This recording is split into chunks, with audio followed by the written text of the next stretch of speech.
Does.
So I do ask for your patience. Things are not going to be automatic for me to know, so I might need to have a little bit of time to think about things or look something up if you have any question that I can't answer. So I would request that you please turn off or mute your cell phones for the meeting. And we are going to call this meeting to order at 9:03, and we are going to say the Pledge of Allegiance, so if you would please rise.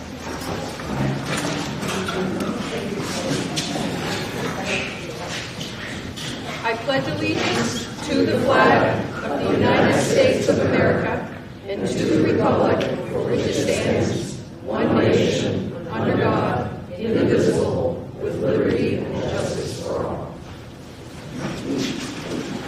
I'd like to call up Charlie Kimball and Allison, please. Good morning. Good morning. Is it a speaker or what are you doing? That's not going through the PA system. Only that microphone is. Okay.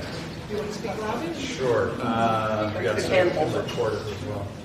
Great, thank you. Good morning. Good morning. Good morning, Charlie Kimball. So my name is Charlie Kimball. I'm the state representative representing Woodstock, Reading, and Plymouth. So I'm really glad to be here this morning to talk to you about what's going on. And Allison is your state senator, one of 3 state senators. It's great to see some familiar faces here in the crowd this morning. I want to give you just an update on what's going on in the legislature, not cover every single bill. Is Paul Seaver here? Paul? No. Paul and I worked on a bill about illuminating car lights, and it was basically a requirement to keep your windshield wipers on in inclement weather conditions and make sure your tail lights are actually visible from behind. It's one of those small, I wouldn't say small, but one of those achievable bills that we can do during a legislative session. So there's many like that. But there's those that are very large. And what I'm speaking about is the governor's proposal for education transformation. I just want to spend a minute about it. I'm on this House Ways and Means Committee, which deals with raising revenues to support the operations of state government. So taxes and fees. And I asked to be on that committee because this session is about education financing and how do we support our education system. So to back up a little bit, in November, a lot of voters said, we need to lower our property taxes. They're too high. How are you going to do that? There was a commission there still is a commission on the future of public education. They had an obligation to make some recommendations about cost containment. And they basically said, we're going to punt. Because in order to really save money on education, you need to affect governance and you need to affect delivery. And we don't have time to do that, so we're going to say, we're going to spend some time working on that. And the governor laid a proposal that is seismic, I would say, and its recommendations to go from 119 school districts to 5, which is a huge change, and by itself would be enormous. Second is to really look at the delivery of education, and that is to reduce the number of schools by increasing class sizes. You can't increase class sizes without consolidating schools. The third piece is how you're going to fund it, and that was about the creation of the foundation formula. Anybody know what the foundation formula is? Perfect, I'll spend a minute on it. Hi, John.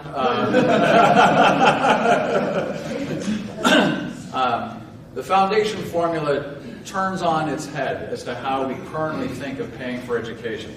Instead of a local school district deciding how much you need to spend on educating students and then sending that bill to Montpelier to pay, this instead has the state saying, based on the number of students you have and their characteristics, this is how much money you have to spend. It's totally different. A foundation formula then, it puts a value, and right now the proposal is $13,200. And then certain weights are applied for, do you have students with challenges, English language learners, are they coming from rural or impoverished areas, are there students that are going to career and technical education centers, that kind of stuff. So they either need additional instruction or additional facilities for their education. So those weights are applied to a base formula times the number of pupils, and that's how you get the money in your school district. That's how you pay for it. It's elegant in one sense because the school board has a lot more time to plan. Right now, you don't know yet as a school district as to what the actual bill is going to be on your taxes. The yield isn't set yet, all that kind of stuff. So it's a little better from that perspective. But what if the base is wrong? So that's what we're working through in the legislature, is figure out what's included in the base. How much does it really cost to educate a student in the state of Vermont? We're spending a lot of time on that, and the governor's proposal has some real gaps in that. Give you an example. Sorry, I'm taking too long. But give you an example. One of the assumptions was it costs $250 per student for the technology. Technology. What is that? Well, that has in it a 3-to-1 ratio for the number of students per computer. Now, right now, most students have a computer in their school. So it's not 3 students sharing one computer. And the value of that computer is $74. So a $74 computer ain't much. I don't know if you've bought a computer lately, but they're a little more expensive than that. So anyway, so there are some things in there, some assumptions that are just not right. You know, how many librarians do you need? How many specialists do you offer? All that kind of stuff. So we're working through the numbers and trying to verify what those are in this legislative session to be able to put that into statute. So really long term, we want to figure out what's a sustainable system to fund education so that our kids can have every opportunity to exceed expectations or meet expectations. It's just, I don't want to say it's really complicated because that's a cop-out, but it's really complicated. And we're trying to do the best we can in figuring it out. It's going to take us a couple years to come up with a plan, not a plan, but to implement something. So the governor's time frame is a little too quick. He's saying we're going to have this in place in 2 years. We're saying no, we'll put the plan together to actually affect some of these changes. It's going to take maybe 5 years, maybe 10 years. If you want to build a new school, that's not going to happen in 2 years. So it's going to take a long time to get first people to agree on it, figure out where it's going to be, and then how you're going to pay for it, and then build the thing. So there's a lot that goes into it, and that's what I'm working on right now in the legislature, on the tax committee. Lots of fun. And then there are other issues as well. But with that, I'll give it over to Allison, then we can take questions. Does that sound all right? All right, cool. Allison? Yeah. Thank you. Good morning. Thank you for welcoming Charlie and me to come and help you celebrate one of the great community events of our lives, town meeting. And we've been, actually it turns out that we're the second most sort of engaged publicly in the country. We rank second in the country in terms of our citizenry who come to public meetings. So congratulations. And here we are in an example of it. I love town meeting days, and I'm so glad to be here again in Reading, which is wonderful. I'd like to begin. I'm Allison Clarkson. I have had the honor of representing this community for now 21 years. So I have come to get to know and love many of you, so this is really a treat to be here again. I represent you in the Senate. I'm one of 3, Joe Major, Becca White, and me. I represent you as chair of Senate Economic Development, Housing, and General Affairs, and also on the Senate Government Operations Committee. And oddly, we also have a task in this education piece because we have to figure out how we vote. How do we vote in these new districts? How are we going? And so we're not going to be able to vote on town meeting for our school budgets. We're going to have to probably be voting at our general elections. We'll have wards. We'll have, it's going to be fairly complex. So it's interesting that we're doing this. But we have 3 big challenges that we're looking at this legislative session. First and foremost, in many ways, eclipsed by all the other things, is what's happening with our federal support, our federal financial support. A third of our $9 billion state budget is federal money. A third of it. And we have departments that are 90% funded by federal money, like the Department of Labor, education, agency of human services. Just think of 3 squares, SNAP, all the human service supports. We have a lot at stake. So we have put together a primary group through the Treasurer's Office that is reviewing how we are vulnerable, what pieces in our federal in our budget are vulnerable to federal cuts, and we're looking at that with the Treasurer's Office. The administration is obviously weighing in because they oversee all the departments and agencies, but also our legislative council and joint fiscal are working on this. So that's one of the biggest challenges we're looking at now. And we may pass things that we may have to claw back because we may have so many dike holes to fill with money that we don't have. We do not have the money to fill all the holes that we may have to deal with. So I'm just sort of giving that piece. Second is the education challenge we have been given, which we've given ourselves. And I have to say, I think our voters said we want property tax relief. I don't think they said we want education system reform. many of you understand and appreciate the fact if we're going to deliver high quality education, we're going to probably have to regionalize further than where we are at the moment. If we want to offer all the sciences, all the languages, all the arts to our students at the level we want to offer them at, we're going to need more students. We're going to need critical mass to do that. I don't think we were particularly ready for this right off the bat. So we will deliver education property tax relief. It may not be the perfect final formula that we want, but we will have relief this year. So we should sort of emphasize that. And then the third thing we're focused on is our own committee work. So Charlie, we're very well positioned in our county to have Charlie on Ways and Means, which is great.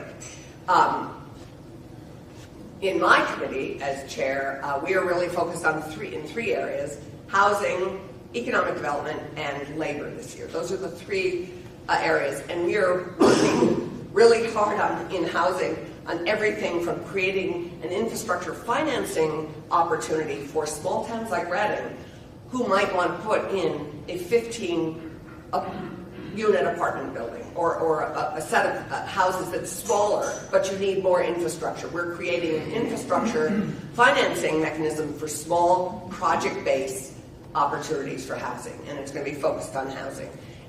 And right through to, we have a huge succession challenge with our development, our friends and neighbors who have now adults who are developmentally disabled. And we need to be able to find housing for them permanently. It's estimated we need 600 housing units for those families who need and people who need that housing. So we have a range of financing opportunities we're looking at to actual supportive housing for the people who need supportive housing going forward. Economic development, we're really focusing on small businesses this year. We've had a short time to work on all our bills because we started late and we have a new legislature with lots of new people. And so we have taken some time to boot up, and now we're really digging in, and crossover is a Friday we get back after town meeting week. Labor, we have a constitutional amendment which is going forward, and we're looking at that, and we're also looking at minimum wage for agricultural workers right through to supporting our support staff with allowing them to have unemployment insurance. Our support staff is one of the only seasonal workers in the state that don't get UI at the moment, aren't able to apply for unemployment insurance. So in government operations, we're dealing with everything from improving the open meeting law that we passed last year to our education funding. So we're busy, but those are the three big areas that we're focused on. Is some of the federal vulnerabilities, our education system and financing, and our committee work. Thanks. Thank you.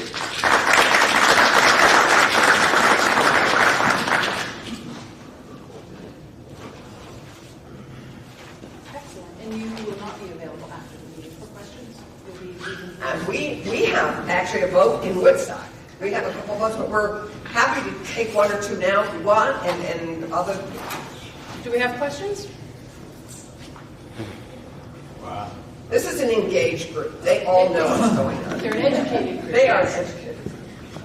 Yeah, hello, my name's Adam Kozlowski. I just had a quick question about, if property tax relief is one of the priorities.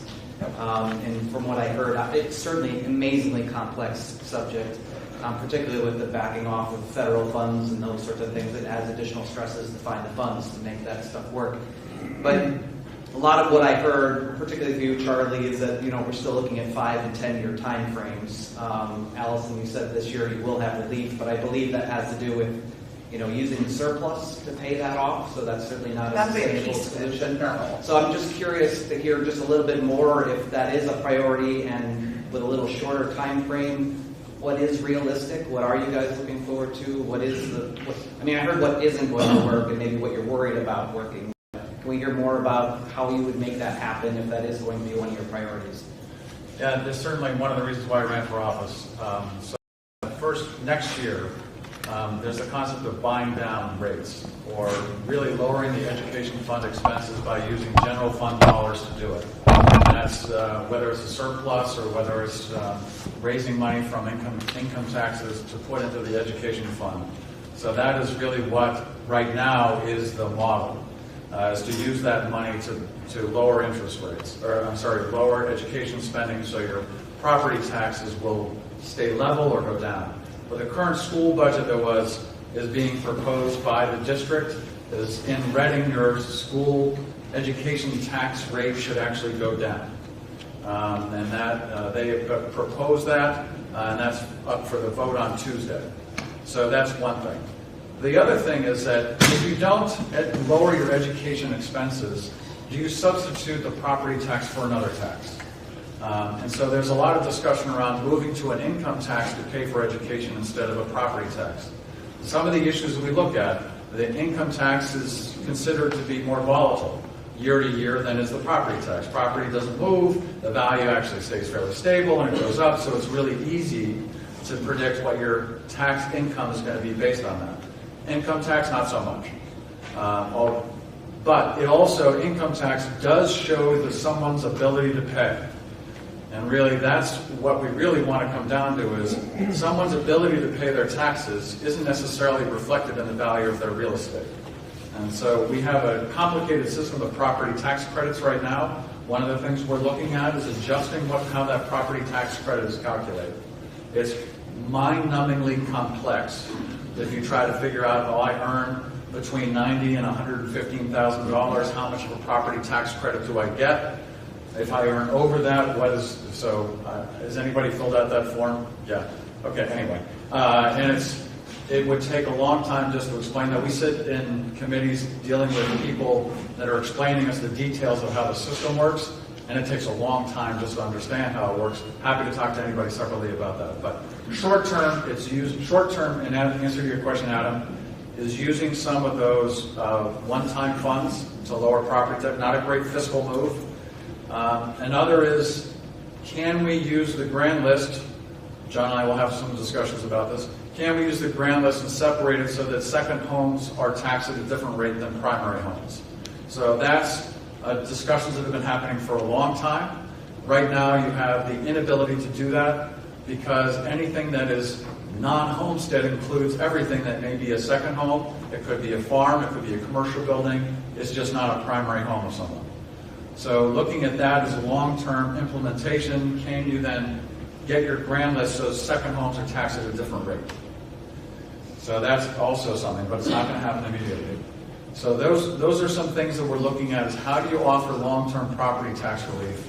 Either use a different fund, lower your costs on education, and that's what the governor's proposal is, but getting to that point, that's where it's really painful. Just remember Act 46, everyone? Yeah. That sucked. All right, so imagine going from 119 school districts to 5. So just the pain in the process of doing that is really difficult from a government standpoint, trying to organize around how do you elect school boards, who owns what buildings, what are the articles of agreement. All that stuff took us, 2-3 years after the act was passed in order to do it, and I don't think anybody was really happy at the end. So that's kind of the same situation, but on a magnitude of 10 times or 15 times. And I'll bring us back to the federal challenge we face in terms of income. If we move to an income-based system, 3 of my neighbors turn out to be federal employees. I had no idea. One works for USAID.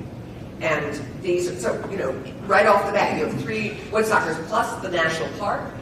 You have federal workers right here. Northern Waters Regional Commission. What's going to happen with that? So right off the bat, I can think of, oh yeah, that volatility in income is very real right now for our friends and neighbors. So I know we're committed to finding real, meaningful, sustainable property tax relief, and we will find it. It will be temporary for at least 2 years before we find anything. Yeah.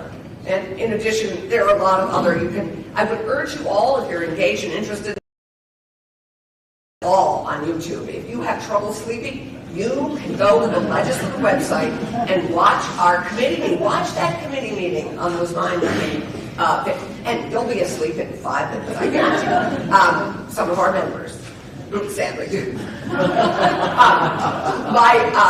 I would encourage you, if you want to follow an issue, it is all there, and you can listen to everything. All the materials that we read are up on our website. Each committee has its own website. Each committee has reports, resources. Patrick knows, he's nodding his head over there. There is a ton of information if you're really interested in digging in. But our commitment is to provide property tax relief in the next 2 years. We will solve the property tax, the formula, the financing formula will change once we have all these other pieces, I think, in place.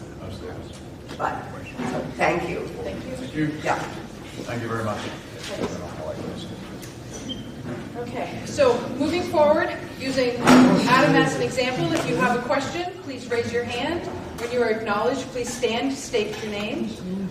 Registered voters with the town of Reading are allowed to speak. If you are not a registered voter with the town of Reading, but you wish to speak, we are going to ask the body to allow you or not allow you to speak. So please identify yourself. Okay. Madam Moderator, Yes.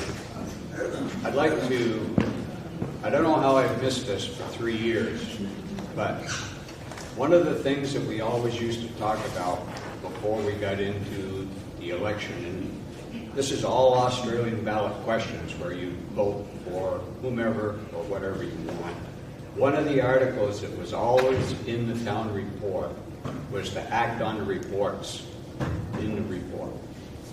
And so I want to throw it out there. If anybody has any questions on the reports that are in here, now's the time to ask them. Because how it's missed me for 3 years, I'm not sure, but it has. So you should have an opportunity to question this report before we get into what we're going to vote on. If you want.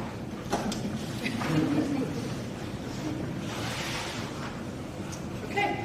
The legal voters of the town of Reading, Vermont are hereby warned and notified to meet at the Reading Town Hall on Tuesday, March 4th, 2025, during the polling hours of 7 a.m. to 7 p.m. for the purpose of transacting during that time voting by Australian ballot. So we will review and discuss the articles, starting with Article 1. To elect the following town officers for the ensuing year. Town moderator, 1 year. Select person, 3 year.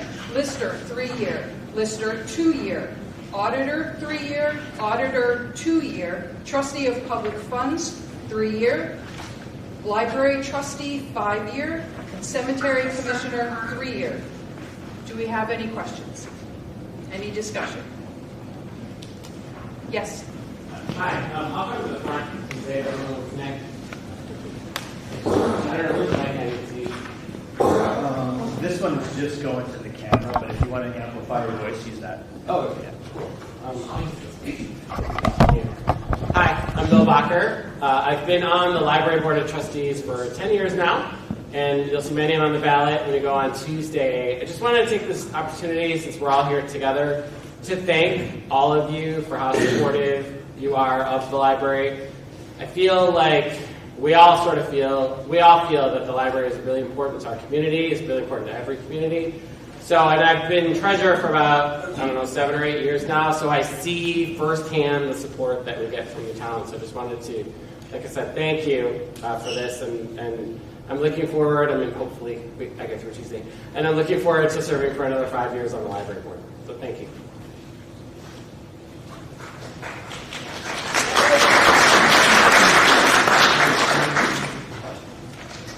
Any further discussion? Moving on to Article 2. Shall the voters set the date and time by which the town property taxes must be paid and received by the town treasurer to be Tuesday, November 4th, 2025 by 4 p.m. with no discount for payment in advance. Postmarks are not accepted as timely payments, so payments received after 4 p.m. will incur penalty and interest.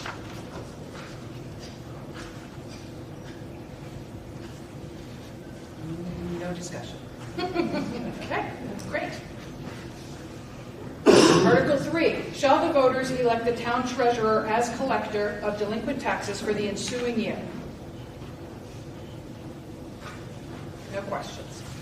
Moving on. Article 4. Shall the voters of the town of Reading vote to appropriate the amount of $718,728 to be raised by taxes for the Select Board's budget beginning July 1st, 2025.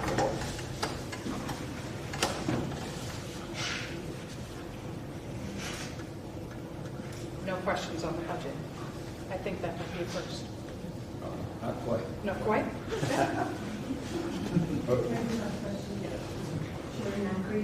I'm wondering about line item 101, page 15. And maybe this will be answered in the next couple of articles, but it looks like the budget for 26 is $25,000, where in previous years it was $250 and $150. So I'm wondering why we're not by 23, that much.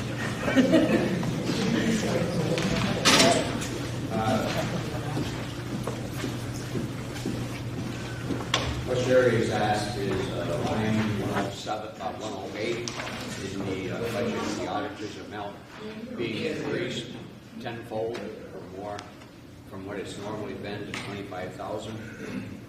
We are going to have a professional audit.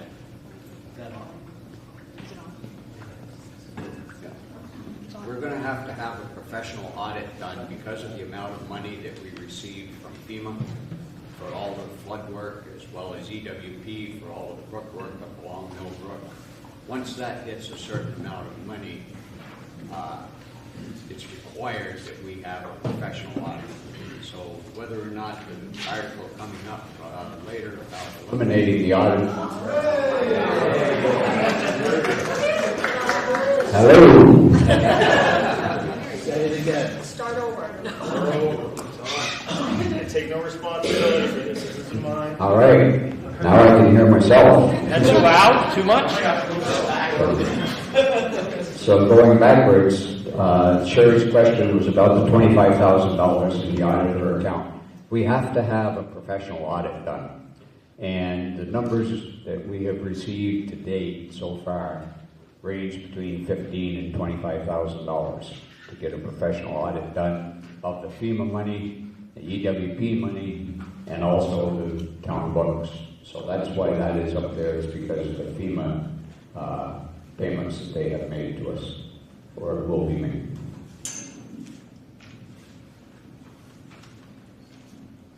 Yes, sir. Brian Galley from Bay Road. I just had a question about relating to the comment that was made about federal funds. If you look at a macro level, are there any big numbers in here that were potentially, at risk given what's happening, say like the class 2 state aid, et cetera? Just something like just macro picture. Any of the income that you see on page 14, that's basically state aid to education, not education, state aid to town highways. And as far as I know, that is still going to be funded. I have not received anything official from the Department of Transportation, but I haven't received anything saying that that's part of the federal cuts or funding or whatever. So we're anticipating we'll get it all. Thank you. Yes, sir. You mentioned in there Could that you please state your name? there are funds coming from FEMA. But what's going on down in Washington? You sure funds are coming from FEMA, or are they open cut off? So far, we've been receiving our FEMA payments, and I've got a flood report right here that maybe you folks would like an update on as of today. Our total expense, adjusted by FEMA, was $1,374,210. The FEMA portion of that was $1,236,789.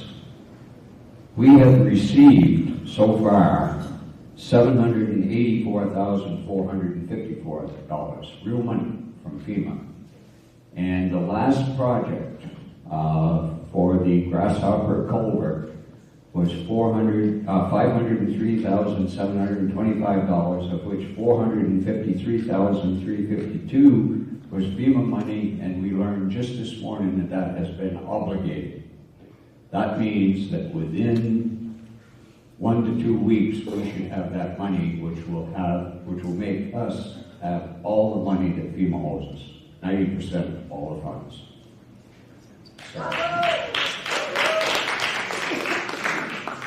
There was an article in the Standard, and the town of Reading couldn't be any further of 180 degrees from what that article said as far as dealing with FEMA. Couldn't possibly be any further away. Bill Duco, Matthews Drive, South Reading.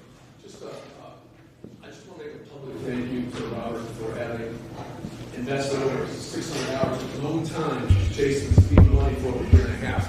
Had he not done that, I don't think we'd be in the position we are today to celebrate getting our $1.3 million back, and we'd be on the hook for that money to pay back their line of credit to Mascoma. So, Robert, thank you very much.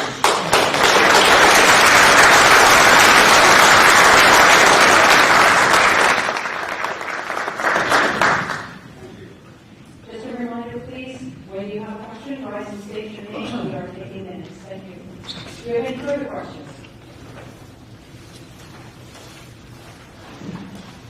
Seeing none, moving to Article 5.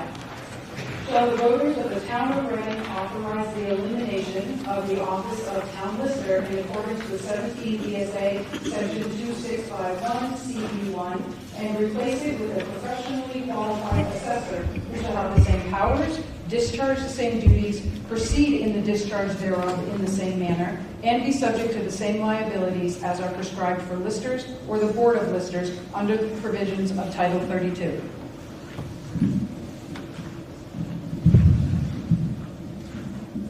Seeing no questions? Yes, Adam. Adam Kozlowski, Stone Chimney. Can we have some background on maybe where this is coming from? Something about the state statute, just a little bit more information. First off, I just want to make everybody aware that this was actually proposed to the select board by the remaining lister that we have, John Pike.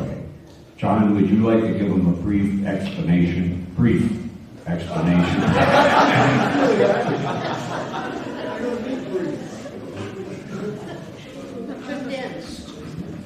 John Pike, I'm your lister. I've been your lister for, I've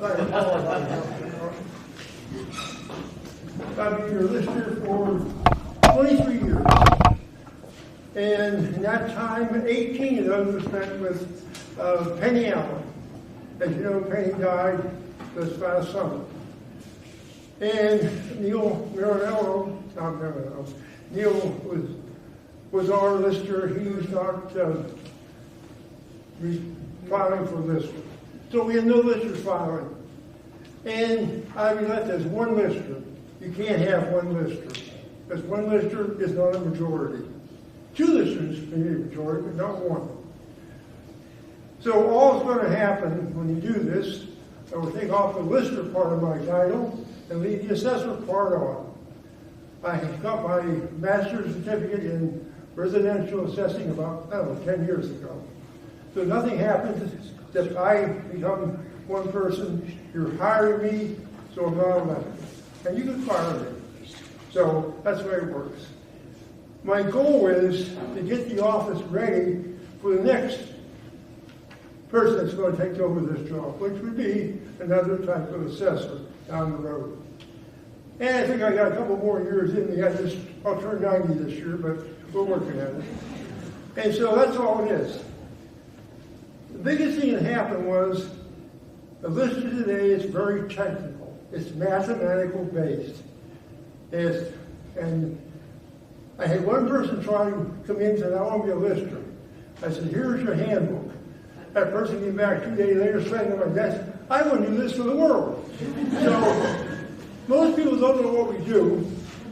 And we just completed a reappraisal. And everybody here was very cooperative.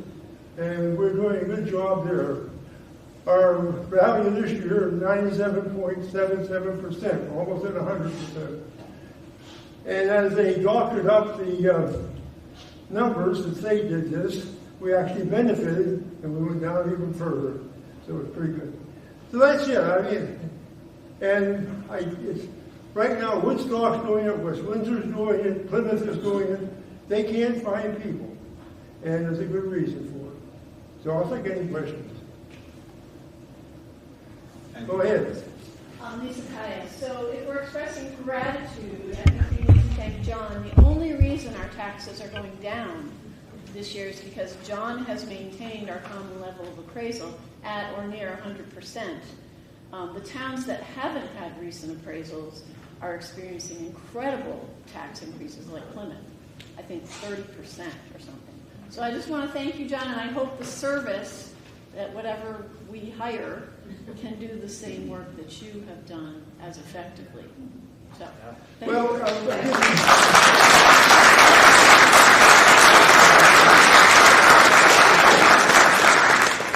I'll tell you on this one, the state wants to create assessment districts like school big districts. And my question to them was, I had a gentleman come in the other day looking for information. I said, you're going to come down from Montpelier and you answer that person's question. So we're fighting that hard. All of a sudden they think the state can do it better than we can do it. And I don't believe in that. But I thank you for recognizing me. I enjoy my town, and I'll do the best I can for my town. Thank you.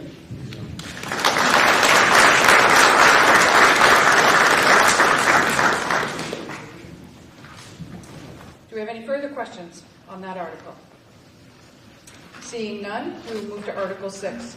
Shall the voters of the town of Reading authorize the elimination of the office of town auditor in accordance with 17 VSA, section 2651EA, with future audits to be provided by a public accountant licensed in this state? Do we have any questions?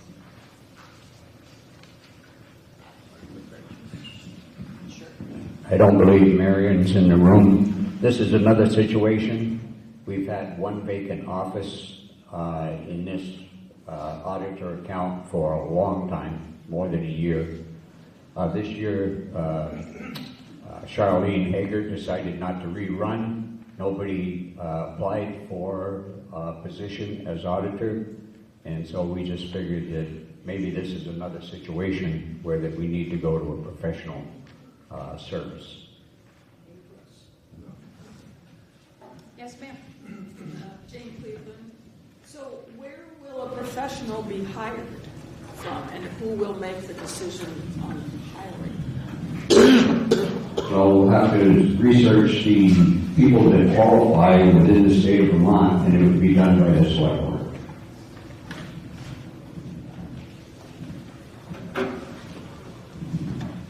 Seeing no further questions, we will move to Article 7.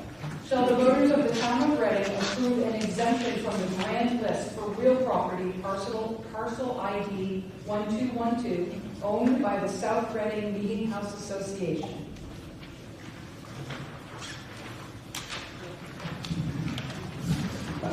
Another article that is required by law, if you're exempting property, it used to be you had to put this in the vote of the voters every 10 years. I think it was recently changed to 5 years. So this, and it's been like 13, I think, since we did it. But anyway, it's been a while. So this is up here to reset the clock. It has been exempted for as long as I know, as has the next article from property taxes, but it has to be voted by you folks, not just done. Did I see a hand in the back? My question was just answered. Okay. Thank you.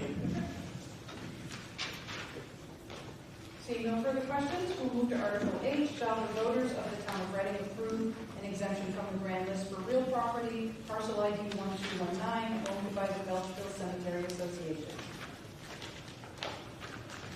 Same situation. Seeing no questions, we will move to Article 9. Shall the voters appropriate $1,000 to Aging in Place, Reading, West Windsor for localized elder care? Do we have a representative here who wishes to speak on that? Sarah? So I'm the chair of Reading West Windsor Aging in Place. And it's been in existence for going on 4 years now, and we're very proud of what we've accomplished. We're very happy that we have a wellness nurse who visits people who sign up for her services, who just need a little emotional support, and she's wonderful, Rita Rice. And we also have other programs, Gentle Fitness with Chair, which is chair yoga that happens once a week with a wonderful instructor, and we have a socialization group on some Thursdays. And we put out the resource book that's very helpful to people. So anyway, thank you very much. Any questions? I would take them. Thank you. Thank you.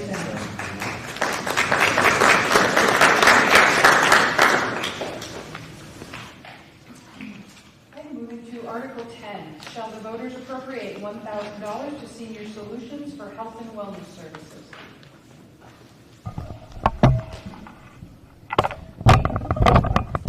Good morning, everybody. Senior Solutions. I'm here to answer any questions that anybody might have about the services that we provide. We have, I believe this is our first ask to the town of Reading, and that's because we noticed a pretty steep increase in the number of clients that we serve who are based in Reading. Senior Solutions provides care for residents as they age in their homes. And so we have a case management team that does in-home visits. We have a helpline where people can call and access resources. And we have specialists, like a medical specialist, who helps people through open enrollment each year, amongst other services. Thank you. Do you have any questions?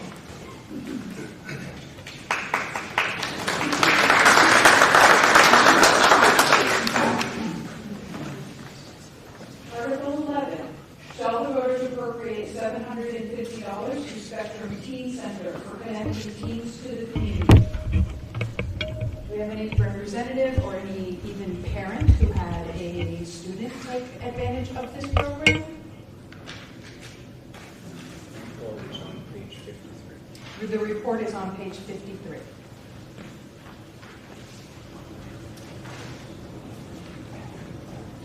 Article 12.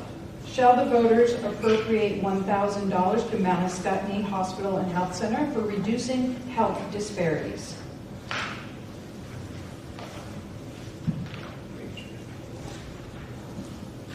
Of course it is. The report is on page 54.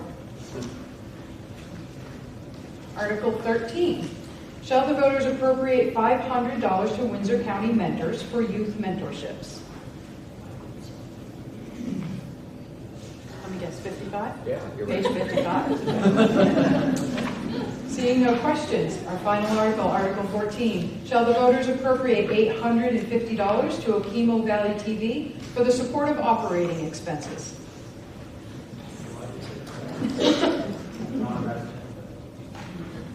Any objections to a non-resident speaking?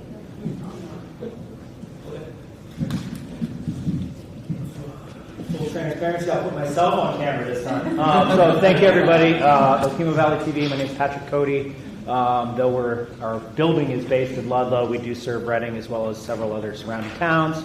We're here live streaming and broadcasting, recording and archiving in perpetuity this town meeting and several others. We record all the select board meetings, planning commission meetings, and in addition to just the government stuff, we lend out equipment, we provide training and multimedia production techniques and different platforms, including soon coming is a community radio. So last year we were licensed by the FCC to build a low power FM community radio station that its broadcast signal will reach Reading, but it's going to start as an online station. It's open for all community members to use. We record community events. We were out at several this past year, and we encourage any Reading community members to get involved with us. If you have something to say, we're here as a platform for you to use. And I'll just put in a plug for, we currently aren't represented by anybody from the town of Reading on our board of directors, but our annual election is coming up in June, and we welcome the opportunity to have Reading resident serve on our board. So Thank you. Thank you.